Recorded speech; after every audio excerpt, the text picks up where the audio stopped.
નમસ્તે વિદ્યાર્થી મિત્રો. આજે હું લઈને આવી છું પીએસસી એક્ઝામ 2019ના પ્રશ્ન પેપરમાં વિભાગ 2 એટલે કે સામાન્ય જ્ઞાનના પ્રશ્નોનું સોલ્યુશન. વિભાગ 2 ની અંદર સામાન્ય જ્ઞાનના 51 થી લઈને 100 પ્રશ્નો, પ્રશ્ન નંબર એટલે કે 51 થી 100 એટલે કે તેની અંદર 50 પ્રશ્નો હશે સામાન્ય જ્ઞાનના. તો તેની ચર્ચા અહીંયા આપણે કરીશું વિદ્યાર્થી મિત્રો. 51 નંબર ઉપર છે, રણની ગરમ રેતીમાં મુસાફરી માટે કયું વાહન ઉપયોગી છે? તો રણમાં શું હોય છે? રેતી હોય, અને કેવી હોય છે? ઉનાળામાં ગરમ થઈ ગયેલી રેતી હોય ત્યારે કયું વાહન ઉપયોગી રહે છે વિદ્યાર્થી મિત્રો? ઊંટગાડી. ગુજરાતમાં કયા પવિત્ર યાત્રાધામમાં ઉડન ખટોલાની સગવડ છે? પાવાગઢ. કઈ રમતમાં દાવ લેનાર ખેલાડીએ શ્વાસ રોકી રાખવો પડે છે? કબડ્ડી. કયું પક્ષી માળો બનાવતું નથી? કોયલ. માતાના ભાઈના પત્નીને શું કહેવાય? તો માતાના ભાઈને મામા કહેવાય. તો મામાની પત્નીને શું કહેવાય છે? મામી. કયા સ્થળે પાણીના ફુવારા તેમજ પાણીમાં રાઇડ્સ હોય છે? Water park. કયા તહેવારમાં પતંગ ચગાવવામાં આવે છે? ઉત્તરાયણ. રાણીની વાવ કયા શહેરમાં આવેલી છે? તો પાટણ. ભારતમાં કયા મૂલ્યની નોટ ચલણમાં નથી? એટલે કે ભારતમાં જે નોટ વપરાય છે તેમાંથી કઈ નોટ નથી? એટલે કે 100 રૂપિયાની નોટ ચાલે છે અત્યારે ભારતમાં? તો હા. 200 રૂપિયાની નોટ ચાલે છે? તો હા. 500 રૂપિયાની નોટ ચાલે છે? તો હા. અત્યારે કઈ નોટ ચાલુ નથી? 1000 રૂપિયાની નોટ ચાલુ નથી. તે પહેલા ચાલુ હતી, પરંતુ થોડા સમય પહેલાથી એના ઉપર નોટબંધી કરવામાં આવેલી છે, એટલે કે નોટને રદ કરવામાં આવેલી છે. 1000ની નોટ હવે ચાલતી નથી. પીળો પીળો રંગ મારો, તુરો મારો સ્વાદ, રસોઈમાં ને કચુંબરમાં આવું સૌને યાદ. કોણ? હળદર. કાંકરિયા તળાવ કયા શહેરમાં આવેલું છે? અમદાવાદમાં. નીચેના પૈકી કોણ બીજાથી અલગ પડે છે? તો અલગ પડવાની વાત કરવામાં આવી છે વિદ્યાર્થી મિત્રો. તો 3 હશે તે એકબીજા હંગાથી શું હશે એમનો? 3 જે જવાબ અંદર હશે એમનો સંબંધ એકબીજાની જોડે હશે, એટલે કે નદી, તળાવ અને ઝરણું. તો આ 3નો સંબંધ પાણી જોડે. શાની જોડે છે? પાણી જોડે. ત્યારે પર્વત હોય એટલે કે ઊંચો પર્વત, ઊંચા વધારે મોટા ડુંગર હોય એ પર્વતના નામે ઓળખાય. તો પર્વત હોય ત્યાં પાણી હોય નહીં. તો અહીંયા નદી, તળાવ અને ઝરણું તે પાણીથી સંકલિત છે, એટલે કે પાણીથી સંકળાયેલા છે 3. જ્યારે પર્વત અલગ પડે છે તો અહીંયા અલગ પડતો શબ્દ છે, તો તેની અંદર આવશે પર્વત. 63 નંબરનો પ્રશ્ન છે, નીચેના પૈકી કોણ બીજાથી અલગ પડે છે? આ પણ એ રીતે છે, માછલી, બતક, મગર, વાંદરો.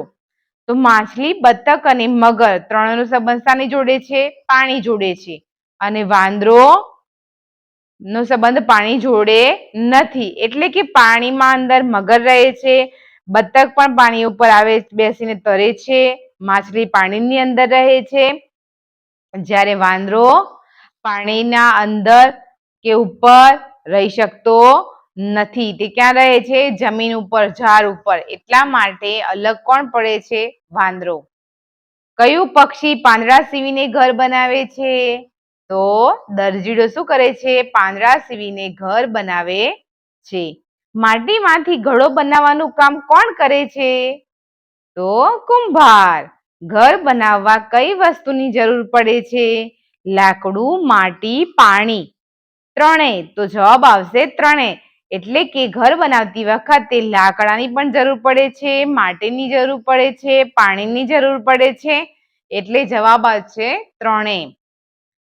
નીચેના પૈકી કયું બીજ તેલીબિયાં નથી? એટલે કે જેની અંદરથી તેલ ના નીકળતું હોય તે તેલીબિયાં ન કહેવાય. તો રાઈની અંદરથી તેલ નીકળે છે, એરંડાની અંદરથી તેલ નીકળે છે, તલની અંદરથી પણ તેલ નીકળે છે, અડદની અંદરથી તેલ નીકળતું નથી, તો જવાબ આવશે અડદ. ત્યારબાદ વિદ્યાર્થી મિત્રો અહીંયા 68 નંબરના પ્રશ્નમાં જે ચિત્ર દેખાઈ રહ્યું છે તે શાનું ચિત્ર છે? તો તે હથકડીનું ચિત્ર છે. બરોબર, તો આ હથકડી એટલે કે આ સાધનનો ઉપયોગ કોણ કરે છે? તો આ હથકડીનો ઉપયોગ કોણ કરે છે વિદ્યાર્થી મિત્રો? ડોક્ટર કરે છે? ના. ડ્રાઈવર કરે છે? ના. ટપાલી કરે છે? ના. તો કોણ કરે છે?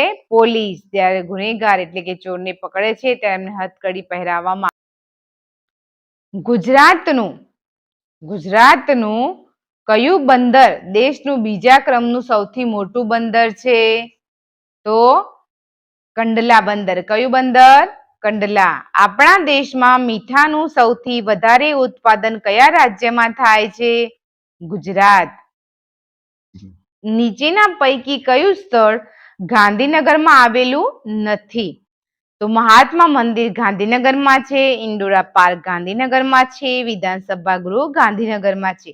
ગાંધી આશ્રમ ગાંધીનગરમાં આવેલ નથી, તો જવાબ છે બી. આપણા દેશમાં પંચાયતી માળખું કેટલા સ્તરનું છે? તો આપણા દેશમાં પંચાયતી માળખું 3 સ્તરનું છે.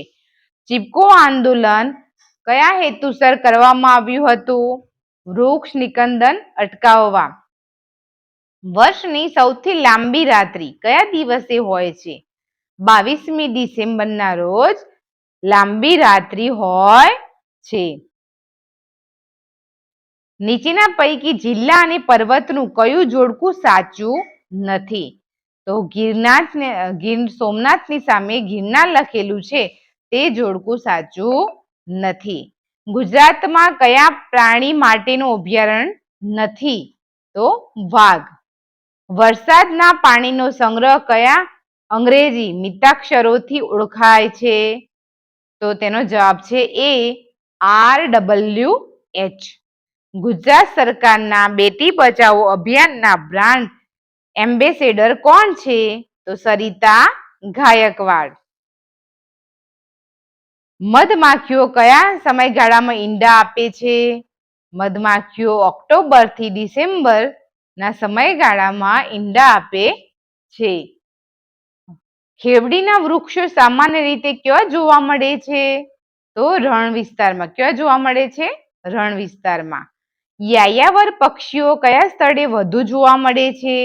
યાયાવર પક્ષીઓ નળ સરોવરના સ્થળે વધુ જોવા મળે છે. તો વિદ્યાર્થી મિત્રો અહીંયા સામાન્ય જ્ઞાનના 51 થી 100 નંબર સુધીના પ્રશ્નોની ચર્ચા આપણે અહીંયા કરી. જો મારો વિડીયો સારો લાગ્યો હોય તો લાઈક, શેર અને સબસ્ક્રાઇબ કરવાનું ભૂલતા નહીં. તમારા મિત્રોને વિડીયો શેર કરવાનું ભૂલતા નહીં. આગળના વિડીયોની અંદર ભાગ 3 ની અંદર આપણે 101 થી 150 સુધીના પ્રશ્નો જેનો વિષય હશે ગણિત તેની ચર્ચા કરીશું. આભાર.